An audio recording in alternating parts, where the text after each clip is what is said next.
आपको मुबारकबाद भी देना है, कंग्रेचुलेशंस। Thank you ma'am. शादी हुई है आपकी पिछले हफ्ते। यार ये सीक्रेसी की बात बताइए, किसी को पता ही नहीं था कि आपने सीक्रेटली शादी की और उसके बाद धूमधाम से रिसेप्शन किया। ये सीक्रेसी की बात बताइए, क्यों और कैसे? अब मम्मी पापा का पसंद था और उन लोगों ने डेट डिसाइड कर दिया। पसंद अरेंज मैरिज था आपका? हाँ। अच्छा। तो हम लोग को तो मतलब मम्मी डिसाइड कर दी डेट। अब सब चीज़ शेड्यूल था। तब तक इधर से हमारी बदनसीबी की पाकिस्तान जैसा पड़ोसी मिला हुआ है। किसी को क्या पता, कोई भी चीज़ें काफ़ी पहले से शेड्यूल रहती है। इधर ये किया, यहाँ पे तो हमारा था कि भाई सबसे पहले राष्ट्र होना चाहिए, this is not right time. लेकिन क्या होता है कि कोई चीज़ें पहले से डेट हो जाती हैं, फिक्स चीज़ें, तो उसको भी पीछे हटना थोड़ा सा अटपटा लगता है। तो उसी बीच में चुपचाप से कर लिए थे हम लोग। हालांकि पहले से था कि मतलब एकदम सादगी से करना है, बाद में रिसेप्शन दे देना है। पर कैसे हुआ कि लोगों को पता ही नहीं लगा? पटना में हुई ना शादी आपकी? नहीं, किसी को नहीं पता है कहाँ हुई थी। ओह, ये भी सीक्रेट है। मतलब ये तो वो नूर खान एयरवेज वाली बात हो गई, किसी को पता ही नहीं कि क्या हो रहा है, क्या रखा हुआ है। तो अभी देखिए, नीट का पेपर लीक हो जाता है, बीपीएससी का पेपर लीक हो जाता है। हमको ये नहीं समझ में आता, मेरी शादी लीक नहीं हुई, इनका पेपर कैसे लीक हो जाता है?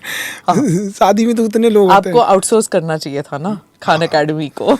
तो उन लोग को पता नहीं क्यों ऐसे हो जाता है। उन लोग हमारा तो कहीं से नहीं हो, इवन कि ड्रोन ना हो, मतलब एक चीज़ का डर था कि कहीं ड्रोन से ना रिकॉर्ड हो जाए, तो ऊपर से भी कवर करा दिया गया था जहाँ पे आपका निकाह हो रहा था। हाँ।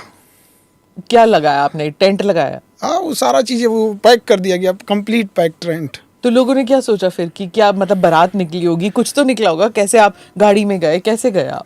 तो नॉर्मल जैसे सब गए, गाड़ी से ही गए थे वहाँ पे। बट किसी को पता नहीं लगा था कि क्या है क्या नहीं। हाँ। इवन जिसका जगह था ना, जिसकी प्रीमिसेस हम लोग यूज़ कर रहे थे, उन्हें भी नहीं पता था। निकाह के बाद पता चला कि यहाँ खान सर का निकाह हुआ है। ओह।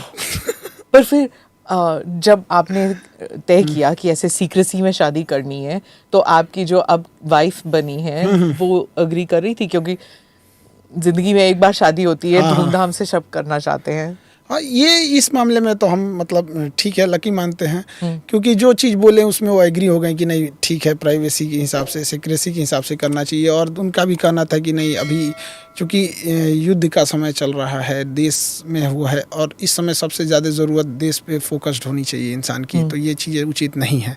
तो हम लोग तो इसी था। फिर हम लोग को लगा कि युद्ध अब हो जाए, कब हो जाए, इसलिए हम लोग ने रिसेप्शन को छोड़ ही दिए थे लोग कि भाई रिसेप्शन जब होगा देखा जाए, युद्ध बाद होगा रिसेप्शन। बट इधर देखे कि युद्ध का प्लान ही नहीं है इन लोगों का। तो बच्चों को नहीं बताया आपने? किसी को नहीं पता था? किसी को नहीं पता था। आपने छुट्टी कितने दिन की ली? छुट्टी नहीं ली। फिर तो रिसेप्शन, जिस दिन रिसेप्शन था उस दिन भी क्लास था, शाम में रिसेप्शन था, सुबह क्लास था। छुट्टी नहीं ली आपने? अच्छा, नोबडी नोज कि आपकी वाइफ का पूरा नाम क्या है, क्या करती हैं, क्या बता सकते हैं? नहीं मैम, थोड़ा सा इसको नहीं बताया, क्योंकि किसी भी लेडीज़ का अपना एक आइडेंटिटी होता है। वो अपना काम अच्छे से करें, अपने ऑफिस में जाएं, अब उनके काम के बदौलत लोग उन्हें जाने, न कि इस वजह से कोई जाने कि खान सर की वाइफ है।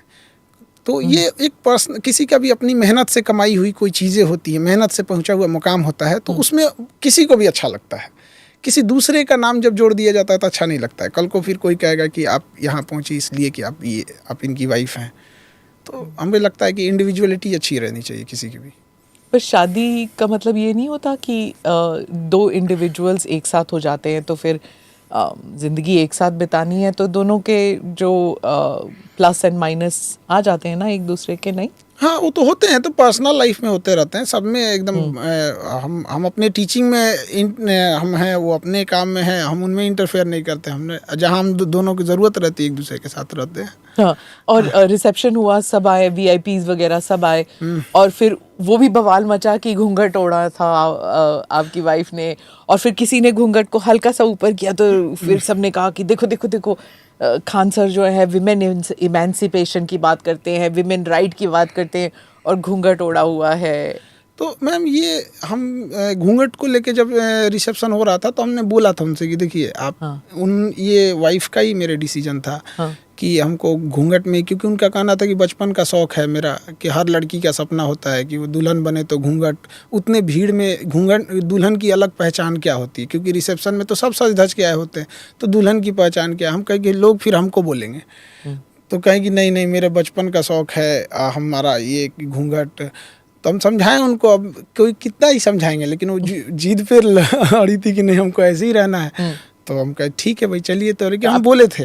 आपको बुरा लगा जब लोगों ने ऐसे बोला कि नहीं, अब लोगों के हिसाब से देखिए, एक हम लोग गांव से आए हैं तो हमारे गांव में एक कल्चर होता है, हम गांव नहीं छोड़ सकते हैं। शहर में आने का मतलब हम गांव नहीं छोड़ सकते, तो हमारे यहाँ गांव का कल्चर होता है, मुंह दिखाई के लिए नेक दिया जाता है। तो जो औरतें होती हैं या जो छोटे होते हैं उम्र में, वो मुंह दिखाई नेक देते हैं। लेकिन जो भसुर होते हैं, जो बड़े होते हैं एज में, आज भी ना मेरी मम्मी भी मतलब जो भसुर में आते हैं तो वहाँ पे भी थोड़ा सा ऐसे कतरा के निकल जाते हैं लोग। तो थोड़ा सा वो गांव वाला चीज़ रहता है कि भाई उसमें तो सीनियर भी आएंगे एज में, और कुछ जैसे गवर्नर सर तो एकदम मतलब पिताजी के एज के आएंगे वहाँ पे। तो वहाँ पे एक तो गाँव वाला भी कल्चर रहता है। और हमारी भारत की संस्कृति थी, इसमें ना कोई किसी रिलीजियस संस्कृति से तो थी नहीं यहाँ। ये तो एक इंडिया की कल्चर थी। हालांकि हम समझाए थे, लेकिन होता है क्या कि हम थोप नहीं सकते ना अपनी चीज़ों को, नहीं आप ऐसे मत कीजिए। उनका शौक था घूंघट करने का, तो और वो करियर वाली हैं, मतलब वो काम पे जाती हैं। ये नहीं तो काम पे क्या, हम घूंघट लगा के थोड़ी जाते हैं। रसोई कौन संभालता है, आप कि दोनों साथ में? हमें खाना बनाने नहीं आता है, नहीं मम्मी और वो। अच्छा, हाँ साथ में रहती है ना आपकी माँ। अच्छा, दैट्स नाइस। और पर आपका जो रिसेप्शन था, सब वीआईपीज आए हुए थे, सब साथ में खड़े थे, और अलग अलग पार्टियों से भी लोग आए थे, पॉलिटिकल पार्टीज जो थे वो तेजस्वी भी थे और बाकी लोग भी थे। तो सेलिब्रिटी हो गए आप तो। हम तो एक शिक्षक हैं, अब हमको मतलब इंसान को थोड़ी समझ में आता है कि हम तो शुरू से ही एक पढ़ाने का काम किए हैं, और जो भी रहा कोई टॉपिक है, कोई इशू है, तो उस पर बताते रहते हैं यहाँ पे। हाँ, रिश्ते सबसे रहते हैं और सबको कोशिश किए बुलाने के लिए। अब एक हफ्ता पहले ही हमने सबको लगभग प्राइवेसी मेंटेन करने के लिए लास्ट के एक हफ्ते हमने बुलाया था। तो आई थिंक कि कुछ लोग छूट भी गए होंगे, अक्सर हो जाता है।